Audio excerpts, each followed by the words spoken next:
और वीरेंद्र देव दीक्षित बाबा कभी साकार लेखनाथ ब्रह्मा से मिले होंगे कि नहीं? साकार वीरेंद्र देव दीक्षित हर जन्म में वीरेंद्र देव दीक्षित का नाम होता है। साकार में सेवक राम मिला है साकार में इस जन्म में ब्रह्मा इस जन्म में उस जन्म में है।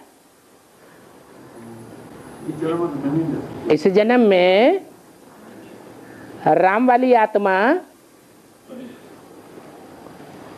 और कृष्ण वाली आत्मा उनके लिए बात कर रहे हैं। आत्मा के लिए नहीं, शरीर से, शरीर के लिए बात कर रहे हैं। इस जन्म में तो वीरेंद्र देव दीक्षित की जो बात कर रहे हैं वो तो 69 में ज्ञान में आती है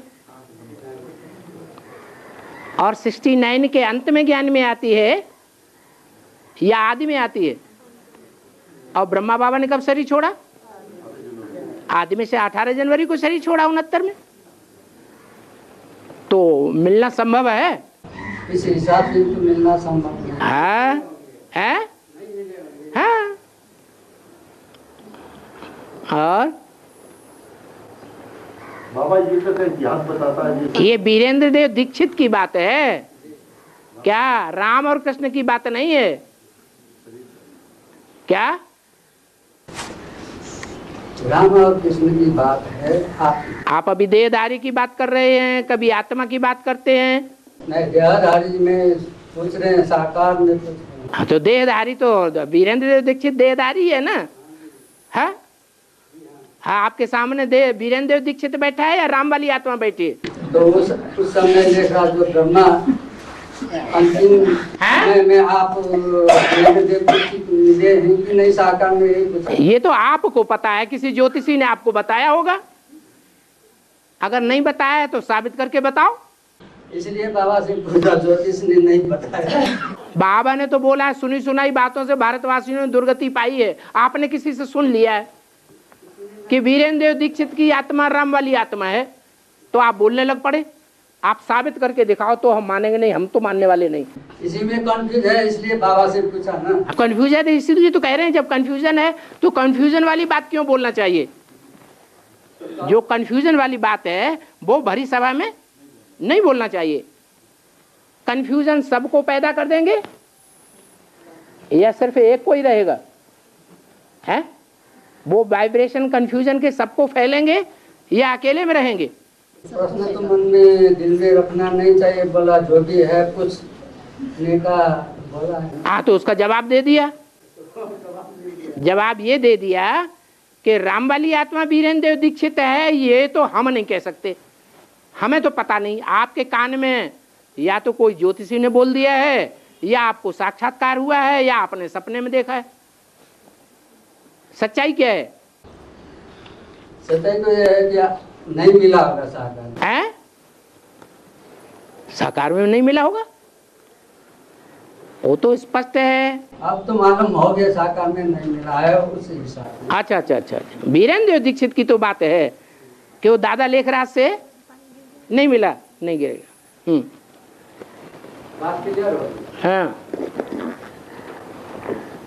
कंफ्यूजन तो आपको बना रहेगा, बात क्लियर नहीं हुई। बाबा क्लियर हो जाता है अगले जन्म में जो अभी जो आत्मा सेवक रहा उसी का तो दूसरा जन्म में भी जिसको हम नाम दूसरा हो गया जन्म में, जो कि ब्रह्मा बाबा का दुकान का पार्टनर और भागीदार। कैसे? मूर्ति के हिसाब से जो हमारी जो यज्ञ की समझाओ, यज्ञ की इतिहास में जो लिखा हुआ तो समझाओ। यज्ञ के आदि में क्या लिखा हुआ है? 10 वर्ष से रहने वाला मूर्ति में आया है। हाँ, 10 वर्ष से रहने वाला कौन है? 10 वर्ष से रहने वाला हमारे साथ रहता था ब्रह्मा बाबा। इसका क्या प्रूफ है कि वीरेंद्र देव दीक्षित ही रहने वाला था? वीरेंद्र दीक्षित नहीं, सेवक राम था। सेवक राम था, सेवक राम नाम वीरेंद्र देव दीक्षित का ही था, ये इसकी क्या गारंटी? चुप। अच्छा, अरे चुप की बात नहीं, सुनी सुनाई बातों से भारतवासियों ने दुर्गति पाई है। नहीं नहीं नहीं नहीं, नहीं तो समझाओ। नहीं, जैसे हमारी न्यूज में भी आता है 10 वर्ष से रहने वाला। कोई भी हो सकता है, XYZ। ये ब्रह्मा बाबा को जब मैंने मम्मा ने शरीर छोड़ा, उसके बाद बाबा को एहसास हुआ कि 10 वर्ष से रहने वाली कोई आत्मा थी और एक कोई माता थी जिनके वही। बाबा को एहसास नहीं हुआ, ये तो मुरली में शिव बाबा ने बोला है ब्रह्मा के मुख से कि 10 वर्ष से रहने वाला ध्यान में जाती थी, मम्मा बाबा को भी दिल कराते थे, उनमें शिव बाबा प्रवेश करते थे। ब्रह्मा की आँख खुली ना, ब्रह्मा ये काम सुना उस चीज को। जैसे ब्रह्मा बाबा समझदार है या बच्चा बुद्धि है, वो क्या समझेगा? वो तो जितना सुना दिया उतना रट्टा लगा लिया। उनके बच्चों ने भी ऐसे ही किया। एडवांस में तो क्लियरिफिकेशन हो रहा है, एडवांस में तो 76 के बाद से क्लियरिफिकेशन आ रहा है उसका, हर चीज का। गीता वो ही तो बात है, जिनको एडवांस में निश्चय आ रहा है वो 8 प्रश्नों का जवाब क्यों नहीं देते अभी तक?